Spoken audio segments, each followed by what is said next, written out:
Hallelujah. परमेश्वर का वचन पढ़ेंगे। योना की पुस्तक 1 अध्याय से। यहोवा का यह वचन अमित्tai के पुत्र योना के पास पहुंचा। उठकर उस बड़े नगर नीनवे को जा और उसके विरुद्ध प्रचार कर, क्योंकि उसकी बुराई मेरी दृष्टि में बढ़ गई है। परंतु योना यहोवा के सम्मुख से तर्शीश को भाग जाने के लिए उठा और याफा नगर को जाकर तर्शीश जाने वाला एक जहाज पाया और भाड़ा देकर उस पर चढ़ गया कि उनके साथ यहोवा के सम्मुख से तर्शीश को चला जाए। तब यहोवा ने समुद्र में एक प्रचंड आंधी चलाई और समुद्र में बड़ी आंधी उठी, यहाँ तक कि जहाज टूटने पर था। तब मल्लाह लोग डर कर अपने अपने देवता की दुहाई देने लगे और जहाज में जो व्यापार की सामग्री थी उसे समुद्र में फेंकने लगे कि जहाज हल्का हो जाए। परंतु योना जहाज के निचले भाग में उतर कर सो गया था और गहरी नींद में पड़ा हुआ था। तब माझी उसके निकट आकर कहने लगा, तू भारी नींद में पड़ा हुआ क्या करता है? उठ, अपने देवता की दुहाई दे। संभव है कि ईश्वर हमारी चिंता करे और हमारा नाश न हो। तब उन्होंने आपस में कहा, आओ हम चिट्ठी डालकर जान ले कि यह विपत्ति हम पर किसके कारण पड़ी है। तब उन्होंने चिट्ठी डाली और चिट्ठी योना के नाम पर निकली। तब उन्होंने उससे कहा, हमें बता कि किसके कारण यह विपत्ति हम पर पड़ी है। तेरा उद्यम क्या है? तू कहाँ से आया है? तू किस देश और किस जाति का है?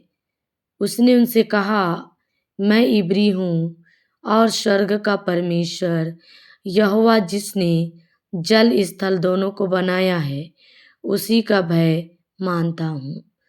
तब वे बहुत डर गए और उससे कहने लगे, तूने यह क्या किया है?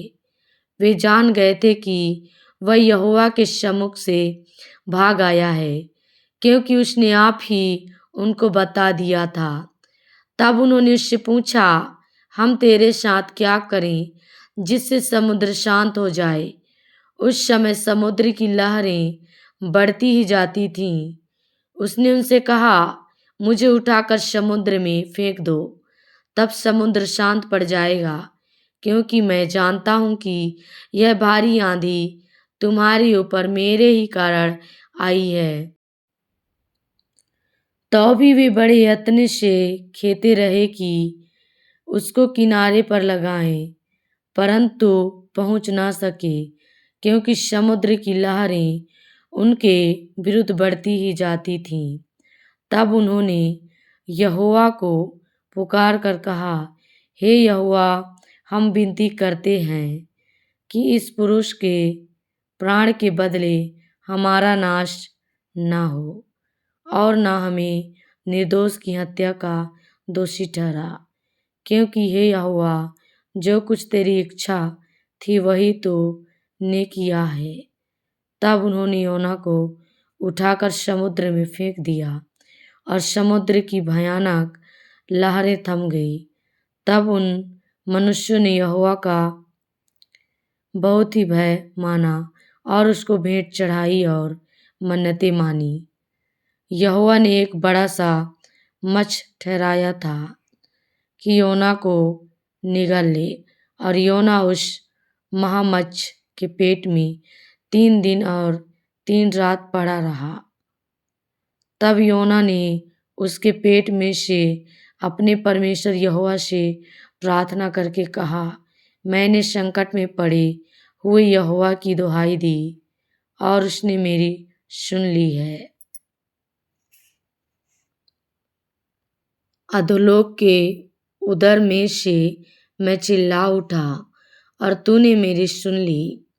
तूने मुझे गहरे सागर में समुद्र की थाह तक डाल दिया और मैं धाराओं के बीच में पड़ा था।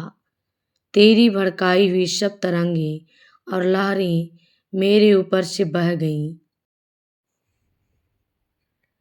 तब मैंने कहा, मैं तेरे सामने से निकाल दिया गया हूँ, कैसे मैं तेरे पवित्र मंदिर की ओर फिर ताकूंगा। मैं जल से यहाँ तक गिरा हुआ था कि मेरे प्राण निकले जाते थे। गहरे सागर मेरे चारों ओर था और मेरे सिर में सिवार लिपटा हुआ था। मैं पहाड़ों की जड़ तक पहुंच गया था। मैं सदा के लिए भूमि में बंद हो गया था। तब ये मेरे परमेश्वर यहोवा, तूने मेरे प्राणों को गड्ढे में से उठाया है। जब मैं मूर्छा खाने लगा, तब मैंने यहोवा को स्मरण किया और मेरी प्रार्थना तेरे पास वरन तेरे पवित्र मंदिर में पहुंच गई।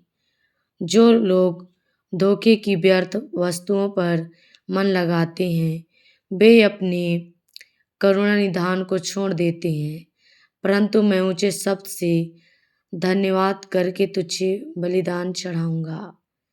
जो मन्नत मैंने मानी उसको पूरी करूंगा। उद्धार यहोवा ही से होता है। तब यहोवा ने मत्स्य को आज्ञा दी और उसने योना को स्थल पर उगल दिया। तब यहोवा का यह वचन दूसरी बार योना के पास पहुंचा, उठकर उस बड़े नगर नीनवे को जा और जो बात मैं तुझसे कहूँगा उसका उसमें प्रचार कर। तब योना यहोवा के वचन के अनुसार नीनवे को गया। नीनवे एक बहुत बड़ा नगर था। वह 3 दिन की यात्रा का था। योना ने नगर में प्रवेश करके 1 दिन की यात्रा पूरी की और यह प्रचार करता गया, अब से 40 दिन के बीतने पर नीनवे उलट दिया जाएगा।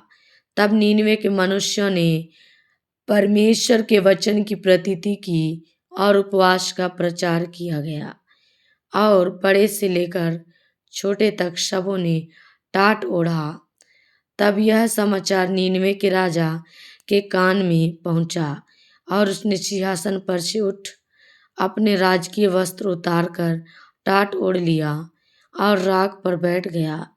राजा ने प्रधानों से सम्मति लेकर नीनवे में इस आज्ञा का ढिंढोरा पिटवाया, क्या मनुष्य, क्या गाय बैल, क्या भेड़ बकरी या अन्य पशु कोई कुछ भी ना खाए, वे ना खाएं और ना पानी पिए। मनुष्य और पशु दोनों टाट ओढ़ें और वे परमेश्वर की दुहाई चिल्ला चिल्ला कर दें और अपने कुमार्ग से फिरें और उस उपद्रव से जो वे करते हैं पश्चाताप करें। संभव है परमेश्वर दया करे और अपनी इच्छा बदल दे और उसका भड़का हुआ कोप शांत हो जाए और हम नष्ट होने से बच जाएं।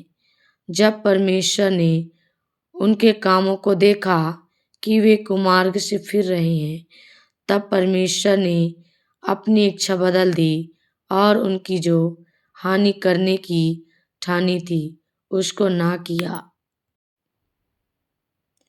यह बात योना को बहुत ही बुरी लगी और उसका क्रोध भड़का। उसने यहोवा से यह कहकर प्रार्थना की, हे यहोवा, जब मैं अपने देश में था तब क्या मैं यही बात ना कहता था? इसी कारण मैंने तेरी आज्ञा सुनते ही तरशीश को भाग जाने के लिए फुर्ती की, क्योंकि मैं जानता था कि तू अनुग्रहकारी और दयालु परमेश्वर है और विलम्ब से कोप करने वाला करुणा निधान है और दुख देने से प्रसन्न नहीं होता। इसलिए अब हे यहोवा, मेरा प्राण ले ले, क्योंकि मेरे लिए जीवित रहने से मरना ही भला है। यहोवा ने कहा, तेरा जो क्रोध भड़का है, क्या वह उचित है? इस पर योना उस नगर से निकलकर उसकी पूरब ओर बैठ गया। और वहाँ एक छपर बनाकर उसकी छाया में बैठा हुआ यह देखने लगा कि नगर का क्या होगा। तब यहोवा परमेश्वर ने एक रीड़ का पेड़ उगाकर ऐसा बढ़ाया कि योना के सिर पर छाया हो, जिससे उसका दुख दूर हो। योना उस रीड़ के पेड़ के कारण बहुत ही आनंदित हुआ। सवेरे जब पौ फटने लगी तब परमेश्वर ने एक कीड़े को भेजा, जिसने रीड़ का पेड़ ऐसा काटा कि वह सूख गया। जब सूर्य उगा तब परमेश्वर ने पुरवाई बहाकर लू चलाई और धूप योना के सिर पर ऐसी लगी कि वह मूर्छित होने लगा और उसने यह कहकर मृत्यु मांगी, मेरे लिए जीवित रहने से मरना ही अच्छा है।